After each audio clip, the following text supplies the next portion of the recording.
and embrace the stories that shape our lives. DD India, India's voice to the world.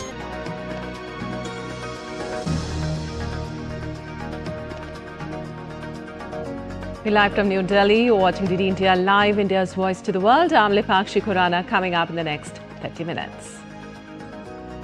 Amid plans to take over Gaza and defeat Hamas, Netanyahu says Israel to begin negotiations to end the conflict and free all remaining hostages. US and European military chiefs discuss security options for Ukraine. EU nations to provide forces under security guarantees option, while US to give air support. Trump gives 2 weeks to assess peace prospects.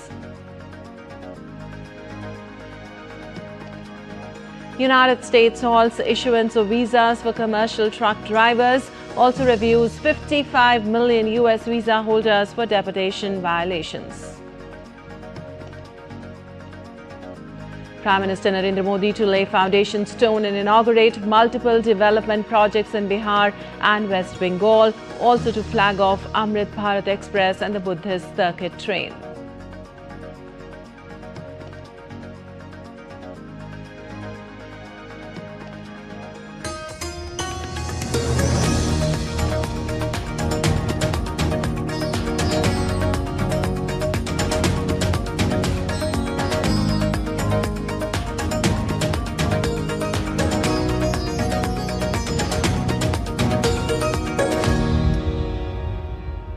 And on to the details. In the latest update in Israel-Gaza conflict, Israel's Prime Minister Benjamin Netanyahu said on Thursday that Israel would immediately resume negotiations to end conflict and free all remaining hostages. Speaking to soldiers serving in Gaza, Netanyahu said he was meeting commanders to approve plans for capturing Gaza City and defeating Hamas, while an Israeli official said it will dispatch negotiators to talks once a location is set, as they believe that 50 hostages remain in Gaza and at least 20 of whom are thought to be alive. It was Netanyahu's first response to a temporary ceasefire proposal put forward by Egypt and Qatar that Hamas accepted on Monday. I arrived at Gaza Division to approve the plans that the Israeli army presented to me and the Minister of Defense for taking over Gaza City and defeating Hamas. I greatly appreciate the presence of the reserve soldiers and of course the regular army for this vital goal. At the same time, I have issued instructions to begin immediate negotiations for the release of all our hostages and an end to the conflict on terms acceptable to Israel.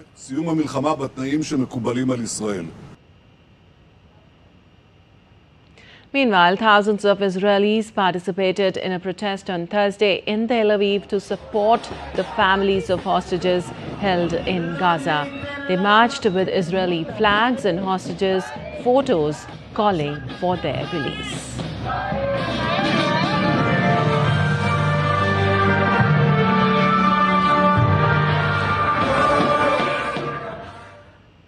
And military leaders from the United States and several European nations submitted proposals to their national security advisors outlining potential security guarantees for Ukraine on Thursday.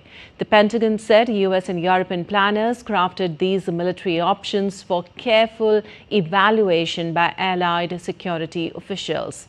Well, the chiefs of defense for the United States, Finland, France, Germany, Italy, United Kingdom and Ukraine met in Washington, D.C. between Tuesday and Thursday. European countries are likely to provide the majority of forces and cover most cost for Ukraine's security guarantees, though details are still being finalized.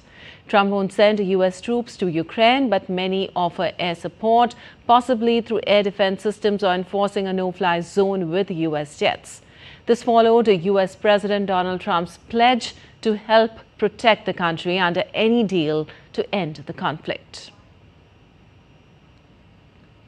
Well, Trump also set a 2-week deadline to assess Russia-Ukraine peace talks on Thursday. Ukraine's Zelensky accused Russia of avoiding negotiations, while Russia claimed Ukraine sought incompatible security guarantees and lacked interest in lasting peace.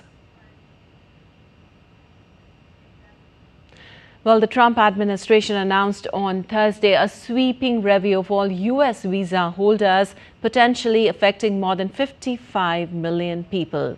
A State Department official said that all visa holders are subject to continuous vetting, which includes monitoring for any signs of ineligibility, such as overstays, criminal conduct, or links to terrorist activity. Well, the review process would include an examination of visa holders' social media profiles, home country, law enforcement and immigration records, and any violations of U.S. laws, including those committed after arrival. Also, the review represents one of the largest visa enforcement efforts in recent U.S. history. It could impact a wide spectrum of travelers, from students and workers to family visa holders. Also, the State Department says visas that allow people to stay in the United States are revoked any time if there are indicators of overstays, criminal activity, threats to public safety, engaging in any form of terrorist activity, or providing support to a terrorist organization. The State Department earlier said it has revoked 6,000 visas since Trump took office in January. Well, President Donald Trump's administration has abruptly halted issuing U.S. visas for truck drivers after a fatal crash drew national attention. This is the latest sweeping step against foreign drivers. U.S. Secretary of State Marco Rubio, in a social media post on X, said, and I quote, "The increasing number of foreign drivers operating large tractor-trailer trucks on U.S. roads is endangering American lives and undercutting the livelihoods of American truckers." Unquote. Well, Rubio's action came after a truck driver was charged with killing 3 people on a highway in Florida while making an illegal U-turn. And the California Senate on Thursday approved a redrawn political map aimed at giving Democrats 5 more seats in the U.S. Congress. Countering the partisan advantage President Donald Trump hopes to gain from a Republican redistricting plan in Texas. California Democrats, led by Governor Gavin Newsom, are pushing for fast-track passage of their redistricting plan, a package of 3 bills just in time to place their proposed new map on the ballot for a special election on November 4th. Democrats have characterized their bid to depart from California's usual independent bipartisan redistricting process, adopted by voters in 2008 as a temporary emergency strategy to combat what they see as extreme Republican moves to unfairly rig the system. And Argentina's President Javier Milei met Ecuador's President counterpart Daniel Noboa for bilateral talks in Buenos Aires on Thursday during an official visit that ended with an unusual photo opportunity. The 2 leaders held discussions without making any public statements to the media. While the leaders held private talks, no public statements were made to the media following the meeting, leaving details of what transpired at the talks undisclosed. Both governments are expected to continue diplomatic efforts to deepen cooperation in the coming months.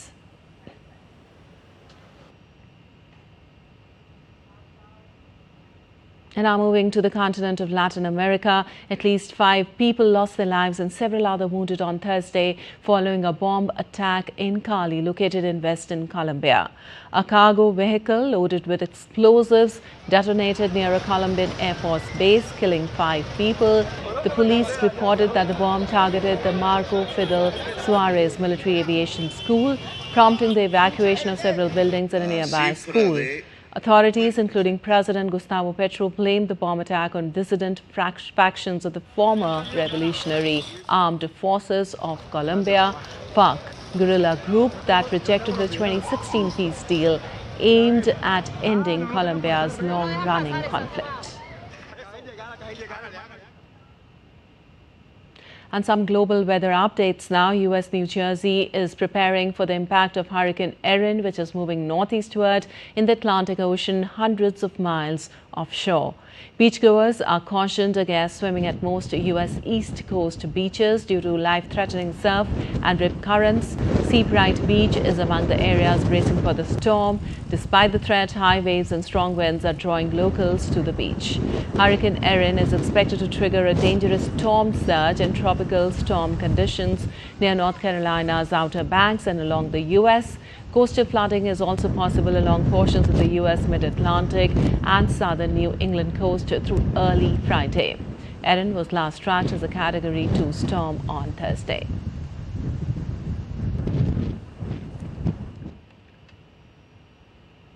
Meanwhile, residents in Los Angeles are struggling with intense heat, which is being exacerbated by climate change and is expected to become more frequent and severe in the coming years. To cope with the heat, people are advised to drink plenty of fluids, wear light-colored clothing, stay in air-conditioned or shady areas, and check on vulnerable neighbors. The city is also working to provide public resources to help residents manage the extreme temperatures. U.S. firefighters struggle to control a massive wildfire sweeping through the Florida Everglades, with only 10% of the mile marker 39 fire contained. Wildfires burnt in the Everglades wetlands in western Broward County, northeast of Miami and Fort Lauderdale. Authorities say the larger fire began on Wednesday morning when the mile marker 39 fire combined with a sawgrass fire. Emergency crews continue to work around the clock to gain control of the fire, which is being fueled by dry conditions and strong winds. And in Europe, fire brigades and residents of the central Portuguese town of Castelo Novo battled wildfires. At least 3 people have been killed in Portugal's wildfires over the past week. The blazes have burned to 7,400,000 hectares of vegetation, nearly triple the annual average in 2006 to 2024. It has been the most severe year for forest fires in the Iberian country since 2017, when 2 huge blazes months apart killed more than 100 people in central Portugal.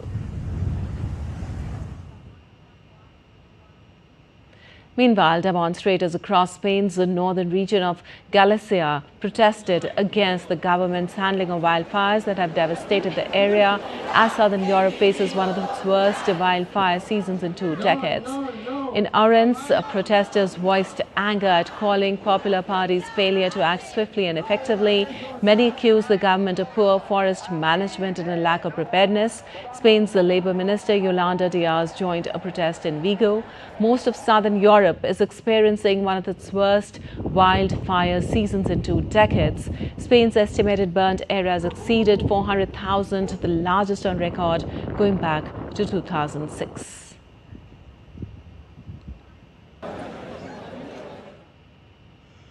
And some stories from around the world now. The Israeli Sea Turtle Rescue Center released 7 fully recovered sea turtles back into the Mediterranean Sea after months of rehabilitation. The turtles had been injured during the past winter after being swept onto Israel's shores. Dozens of beachgoers gathered to witness the event, which was held publicly to raise awareness about marine conservation.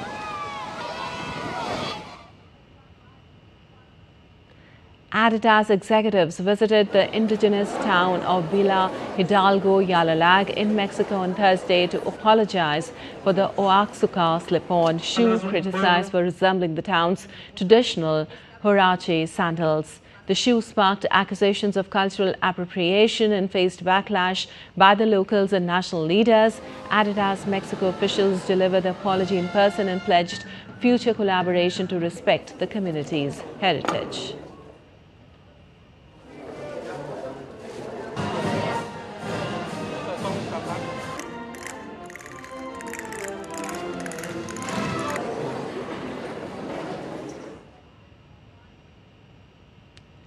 Well, towering 42 meters above the turquoise waters and pine forest of Croatia, the Velirat Lighthouse stands as the tallest operational beacon in the Adriatic Sea. For 24 years, lighthouse keeper Zvonimir Skvorcevic has climbed its 183 steps daily, maintaining its signature 20-second flash sequence that sailors rely on. Egyptian authorities have revealed ancient artifacts recovered from the Mediterranean Sea at Abu Qir Bay near Alexandria. The statues and relics dating back over 2,000 years are believed to be part of the sunken city of Canopus, a major hub during the Ptolemaic and Roman eras.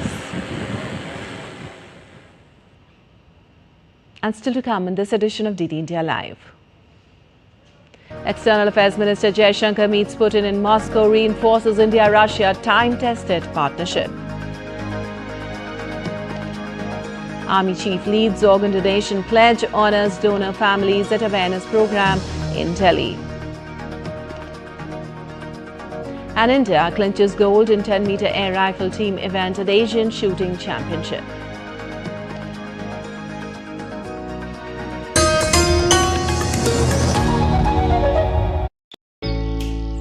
Jharkhand will mesmerize you with majestic nature, rich heritage and colorful culture. Hello. Johar. Arey, it fits perfectly. Thank you. Full workout ho gaya. Ready?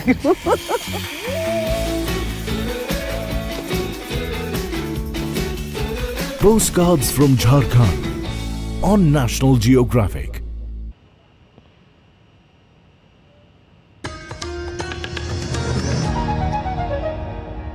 Welcome back. You're watching DD India Live. I'm Vipakshi Khurana. And moving on, Prime Minister Narendra Modi is visiting Bihar and West Bengal on Friday. During his visit to Bihar, Prime Minister Modi is going to lay the foundation stone and inaugurate multiple development projects belonging to multiple sectors, including power, road, health, urban development and water supply. Prime Minister Modi will also inaugurate the Anta-Semaria Bridge project. He'll also flag off Amrit Bharat Express between Gaya and Delhi and the Buddhist circuit train between Vaishali and Kodarma.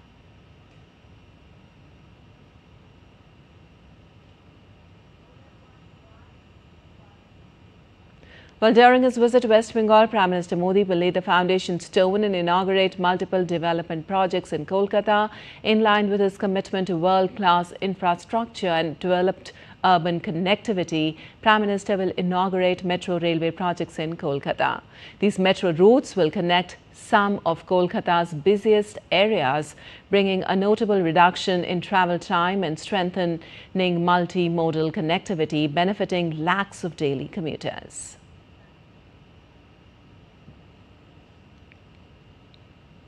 And Prime Minister Narendra Modi on Thursday received a phone call from French President Macron. The leaders exchanged views on the ongoing efforts for peaceful resolution of conflicts in Ukraine and West Asia. President Macron shared assessments on the recent meetings held between the leaders of Europe, US and Ukraine in Washington.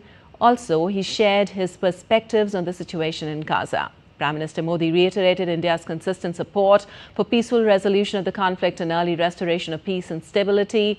The leaders also reviewed progress in the bilateral cooperation agenda, including in the areas of trade, defense, civil nuclear cooperation, among others. They reaffirmed a joint commitment to strengthen India-France strategic partnership and mark 2026 as the year of the innovation in a befitting manner. President Macron also conveyed support for early conclusion of free trade agreement between India and the EU. The leaders agreed to remain in touch on all issues. And India's Minister of External Affairs, Dr. S. Jaishankar, concluded his Russia visit on Thursday with meeting President Putin at the Kremlin. He conveyed the warm greetings of President Draupadi Murmu and Prime Minister Narendra Modi. He also apprised Putin of his discussions with French First Deputy Prime Minister Denis Manturov and counterpart Sergei Lavrov, and also about the preparations for the annual Leaders Summit slated for end of this year. Jaishankar appreciated Putin sharing perspectives on the global situation and recent developments on Ukraine. Ukraine. Overall, Jaishankar's visit to Moscow aimed at further strengthening the time-tested India-Russia partnership.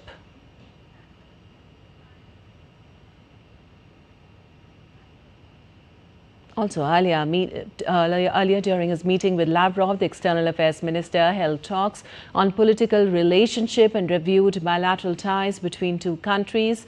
During the meet, both countries reaffirmed a shared ambition to expand bilateral trade in a balanced and sustainable manner. Jaishankar said that relationship between India and Russia have been among the steadiest of the major relationships in the world after the Second World War. The relations between India and Russia have been among the steadiest of the major relationships in the world after the Second World War. We reaffirmed our shared ambition to expand bilateral trade in a balanced and sustainable manner, including by increasing India's exports to Russia. This requires swiftly addressing non-tariff barriers and regulatory impediments, enhancing Indian exports to Russia and sectors like pharmaceuticals, agriculture and textiles will certainly help to correct the current imbalance. While Russian Foreign Minister Lavrov said that Russia and India have achieved good results in energy cooperation and Moscow is interested in further joint energy projects with New Delhi. We have good results in cooperation in the sphere of hydrocarbons and the supply of Russian oil to the Indian market. And we have a mutual interest in implementing joint projects for the extraction of energy resources, including in the Russian Federation, in the Far East, and on the Arctic shelf. На Дальнем Востоке и на Арктическом шельфе. Well, the 28th Prime Minister's Science, Technology and Innovation Advisory Council meeting was held on Thursday in New Delhi to discuss the National Plant Health Initiative. The meeting deliberated on the necessity of a coordinated and synergistic approach to enhancing plant health. From the need for future investments to the current realities of plant health in India and strategic foresight for the sector, everything was discussed in detail. The meeting also highlighted how AI and digital surveillance are empowering crop protection efforts.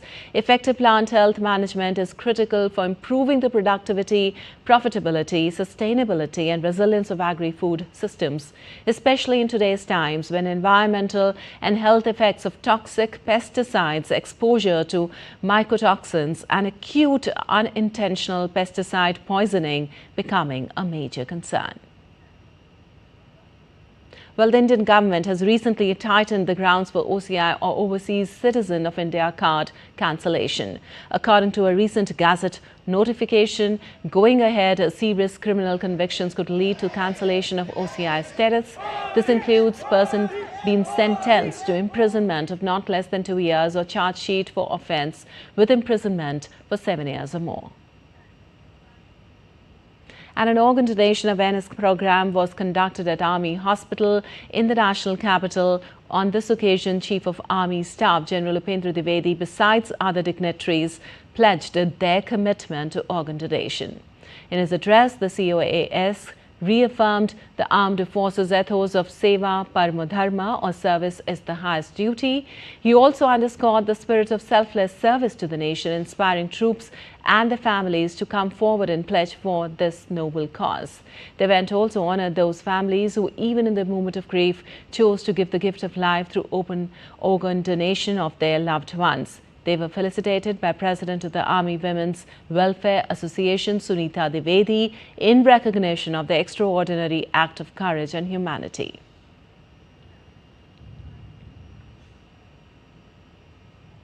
And on to some sports news now. The India's Sports Ministry has said the bilateral contest with Pakistan remains suspended, but its team will participate in international or multilateral events where Pakistan is present. This means that India's cricket team will feature in next month's Asia Cup. The policy announcement came in the backdrop of speculations whether India would take part in the tournaments involving Pakistan. As per the latest policy, Indian teams won't play in Pakistan and Pakistani teams can't compete in India for bilateral events, but both the countries can participate in the international tournaments, whether they are held in India or abroad. And India's Rudraksh Patil, Arjun Babuta and Kiran Jadhav combined to win the gold medal in the 10-meter air rifle men's team event at the Asian Shooting Championship in Kazakhstan. The Indian trio accumulated a score of 1,892.5 points, with Patil leading the charge with 632.3 points in Shymkent. China finished with a silver medal ahead of bronze medalist South Korea. This was India's second senior gold medal at the championship after Anantjeet Singh Narukar clinched the men's skeet title. India's senior shooters have also bagged 1 silver and 4 bronze medals, taking the tally to 7. Only China have won more medals. All right, that's all for this edition of DD India Live. Well, let us know your thoughts on the news of the day. For those on the go, you can get all the latest news and updates from India and across the world on the DD India mobile app. The app is available on both Android and iOS platforms. Scan the QR code on the screen to download now. We'll be back with more news as it breaks here on DD India. I'm Lipakshi Kurana from all of us here in Delhi. Thanks for watching DD India Live.